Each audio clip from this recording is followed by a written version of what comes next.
Hi there, it's Stephen Thomas with Reports on Housing coming to you on Friday, May 30th. It's hard to believe, but 5 months are already in the can, which means my kids are off for summer, starting everybody next week. So there will be a few more interruptions. I'm sure you'll see some of these kids on some of these YouTube housing debriefs. So this week we'll dive right into our housing debrief sponsored by Elite Group Inspection Professionals, and we're going to focus on more foreclosures coming. And yes, that's right, there will be more foreclosures coming. This is not a typo. And a lot of people feel there's going to be a wave of foreclosures. I do a lot of presentations, and a lot of people bring this up, as well as a lot of social media videos. And these social media videos, almost weekly, somebody brings up the big wave of FHA foreclosures that are coming our direction. So a lot of this was brought to a head back earlier this year when Patrick Bet David did everybody a disservice and put the wrong chart up and called this like residential resale properties. 6.1 million Americans are behind on their mortgage, the highest in 20 plus years, which was actually incorrect. He braced for impact. And you can see that when you draw a line across that this is higher than that mountain range towards the left. And that is during the Great Recession. So it makes it look like, we're in trouble. And if you look at this, I'm going to bring it in so you can see. It's not even the FHA product. It's Freddie Mac serious delinquency rates. And you see that M? That M stands for multifamily, which means it's not your residential resale houses for sale across the United States. It's multifamily homes. And so that's a totally different economic basket of the overall economy that will not really impact the housing market at all. But this is something that we all knew in the background, but this is something that he mistakenly took for the residential resale arena, which was actually incorrect. This thing went viral because of his popularity, and he did a retraction later, but by the time he did the retraction, it was too late. The cat was already out of the bag. Now, there is a big change coming to FHA. It's coming September 30th. And they issued out some new guidelines coming October 1st, and it's with a letter that's called ML 2025-12. Now, basically what they're doing is they're removing all the different COVID programs, the COVID-19 recovery loss mitigation options and FHA home affordable modification program options, also known as FHA HAMP. It's going to sunset September 30th. And come October 1st, there's going to be a brand new set of guidelines. Those guidelines are similar to where we were in 2019, prior to the pandemic. So it's been a long time ago since we had these kind of guidelines for FHA. That just means that it's going to be more strict. You're actually going to have to show that you really need the help. There are a number of strict guidelines that will take place come October 1st. Now, as far as serious delinquency rates are concerned, there for the various different kind of loan types, you can see that Fannie Mae and Freddie Mac, that's the GSEs. That's where the government guaranteed loans where you have to put a sizable down payment.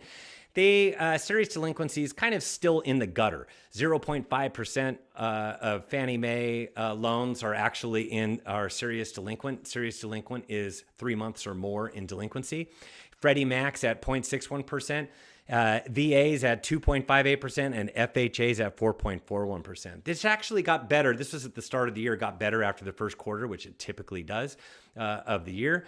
And but that's where serious delinquencies, you could see, disproportionately affects VA as well as FHA.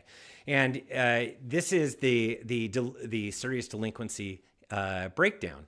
And that big giant black area, that's 50%, almost 50% of all loans out there are currently not 50%, 50% of all serious delinquent loans are coming from the FHA box. And that's a lot of delinquencies. Yet only 15% of all loans across the United States are actually FHA. So 15% of all loans are FHA, yet 50% of all serious delinquency just about are FHA. And there's a reason behind that, because the requirement is only for 3.5% down. So you could put very little down. Also, you can have inferior credit scores. So when you have inferior credit scores and little down, the chances of delinquency actually elevate. And that's why you're seeing such a large portion of FHA are serious delinquent. So rather than the rest of everybody, if you see the GSEs, it's 2.7%. All delinquency types, the ones that are 30 days plus 1 month or more, or 60 days or more, and then you got the 90 days. So you got the 2.7% of all GSEs are in some sort of delinquency of all loans. And as far as VA is concerned, it's 4.63% of all VA loans are in some sort of delinquency. The lending standards are not as tight as the GSEs for VA. And it's 10.62% of all FHA are in some sort of delinquencies. So that is a lot that are that are delinquent within the FHA category. So year over year, delinquencies are up 16%. That's up 60,000 delinquencies. And almost all of it, like 90%, is coming from FHA, this rise. So I'm going to drill down and show you right here that this black line, it's 22% right now.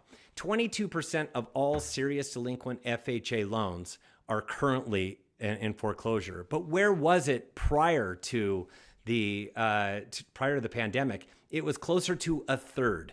So if you had a third of all serious delinquencies that were in foreclosures, yet right now it's at 22%, you can imagine that this is going to change from 22% all the way up to a third, and it's going to start to happen in October 1st of this year. And I'll get you what that breakdown is. We're going to do that FHA breakdown for you right now. But first, we're going to bring in our sponsor. And this week's episode is sponsored by Josh Niehaus of Elite Group Property Inspections. Josh has been with the company for over 15 years, and Elite Group has been serving Southern California for over 40 years for all their inspection needs. Over that time, they have expanded into other service areas, yet they specialized in home inspections where they check over 1,800 items, including the structure, plumbing, heating, electrical, roof, and foundations. They're like general doctors for a home. They offer a free tool, a repair estimator, with every home inspection, which provides more actionable information to help buyers in escrow with their requests for repairs. They also do mold inspections. If there are any moisture issues or concerns about the property, they can address them on site. They also offer sewer inspections. They send a sewer camera down the line and look for offsets, breakages, and vegetation and roots growing into the lines. They also offer a roof certification program where a California licensed roofer will walk the roof and provide a 2-year roof certification for $375, a leak-free guarantee. And they offer termite inspections. A California state licensed termite inspector will look for subterranean termite damage in the eaves of the property, and from the ground up, they can handle repairs as well. They have a commercial division that can handle any type of commercial building. These 3 inspectors have over 15 years of experience each in inspecting commercial properties. Elite Group has over 10,000 5-star reviews, is open 7 days a week, has bilingual inspectors, and serves all of Southern California. They are certified and insured and are ready to handle all your escrow needs. They bill all their services through escrows. Contact Josh today at 800-494-8998. That's 800-494-8998. And now back to the program, FHA loans. Now, what is increasing from 22% of serious delinquencies going into foreclosures to 33% going into foreclosure status? Well, currently, there are 420,000 serious delinquent FHA loans, and there are 120,000 in foreclosure right now. So that would change with that going from 22% to 33%. There would be now 180,000 in foreclosure rather than 120,000. That would be an extra 60,000 in foreclosure for FHA. And so as a result, that's 60,000 more, or a 50% increase from 120 to 180,000. So that's a big increase. Everybody was right. But now, in the grand scheme of things, that's just a drop in the bucket. And you could actually see this with the active foreclosures. This is the active foreclosures, conventional, FHA, and VA. So that's the GSEs, FHA, and VA. On the right-hand side, you can see how many are in active foreclosures, and you can see the various amounts. That black area is FHA. That would grow. It would grow similar to where it was during the prior to the pandemic, actually, on the left-hand side, and we would elevate up about to where that yellow dotted hashed line is. So there you go, that hashed line right there, that's where we'd be. So not quite to where we were prior to the pandemic, but definitely getting a lot closer because of the number of FHA that are now moving through the system. And as far as foreclosure sales are concerned, this is where foreclosure sales are right now on the right-hand side with various conventional GSEs, FHA, and VA. And this would elevate to that yellow line, also making its way back towards pre-pandemic levels, but not yet making it to pre-pandemic levels. But you can see that in time, we're going to make our way back towards pre-pandemic levels, because where we're at right now is at multi-decades lows. And we're making our way off that bottom, which was established earlier when everything moratorium happened. But it's been very, very low, the delinquency rate, for quite some time. Now, as far as mortgage delinquencies and foreclosures combined, so this is everybody that is delinquent and also foreclosures activity. So you have to look at everything combined. This includes those FHA that are serious delinquent that aren't yet in the foreclosure process, because that foreclosure process is the red bar on the right-hand side. You could see just teeny tiny. If I was to zoom in, you could see how small it is. It's going to grow a little bit, but where is it going to subtract from? It's going to subtract from that yellow, which is serious delinquencies. And you could see the elevation that goes back to 2020, and that was when we had forbearance back in the day. So that just kicked the can down further, but it didn't kick the can because a lot of this stuff was resolved. Some of the stuff, they kept on going back for more forbearance, and those are the people that are perpetually going back, and we're shutting that off so that they don't have that access to it come October 1st. And that's going to be the change. They're actually going to have to eventually figure out how they can keep their home, or they sell it if there's enough equity in the house, which there are a lot of people that do have equity in their house. They're just going to be at the point where they're going to have to add to the housing stock. But this is not going to be a serious, gigantic, when you sprinkle 60,000 across the United States, that is not this gigantic number, because when there's 60,000, when we do 4 million sales across the United States, that it will make a little bit of an impact, but not very much. It's not going to bring us up to where we need to be. For all those people rooting for the foreclosures of before and the big problem of the Great Recession, we had close to 4 million homes on the market. Today, we have 1,450,000. So there's extra 60,000 would bring it from 1,450,000 to 1,510,000. We're missing 2.5 million homes on the market to have the same kind of pressure that we had during and prior to the Great Recession to bring prices caving down. Now, this is the number of completed foreclosures, REOs, across the United States. And you can see we're very low. We're just trying to make our way back to that yellow line, which is prior to the pandemic. Will we make it there? Eventually, I think we're going to make it there, because you could see even prior to the pandemic, when you go backwards, it was less than where we were even prior to the Great Recession during the early 2000s. And so comparing it to over here, we're just not going to have that many foreclosures. And you could see the number of foreclosures that we were dealing with, almost 300,000 foreclosures in 2010. That was a lot of foreclosures versus where we are right now. It's pretty much in the gutter. So we could be adding more to the foreclosure pipeline, but it's not going to be anything to write home about. We're just going to make our way back towards where we were prior to the pandemic. And everybody needs to understand that 82% of all mortgages across the United States, this is, remember, 40% of everybody across the United States owns their home free and clear. So 82% of all outstanding mortgage holders have at least 30% equity in their home. That's 82%, which means that even if values come down quite a bit, you can imagine there's still a lot of equity that is out there. And right now it's 0.3%. 0.3% of borrowers have negative equity. Now, I know people are going to say, well, that's what it was prior to the Great Recession. That's not true. It was at 5% in 2006. Well before the Great Recession, there was a lot of properties with negative equity. So you could see that there was an elevated number of negative equity even prior to the Great Recession. And today we have 0.3% of all borrowers. So there's just not the strength of the housing market is beyond anything that we've seen ever before. This is the healthiest housing stock of all time. I could throw numbers at everybody all day long about how healthy this housing stock is. Does that mean that there won't be people that are in pickles that will get in problems and we'll have FHA foreclosures and GSE foreclosures and all the other foreclosures? Yeah, we're going to have some.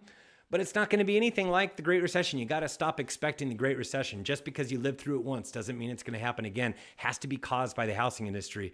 And we just do not have the same makeup of the housing stock that led to the Great Recession. And you can see this with the national delinquency rate right now at 3.21%. And you can see how it's traveling. Yes, it's elevated compared to last year when you look at it at 3.21%, but it's still, if you go backwards in time, we have not seen anything like this where this delinquency rate is so incredibly low. It's just going to make its way up back towards where we were prior to the pandemic.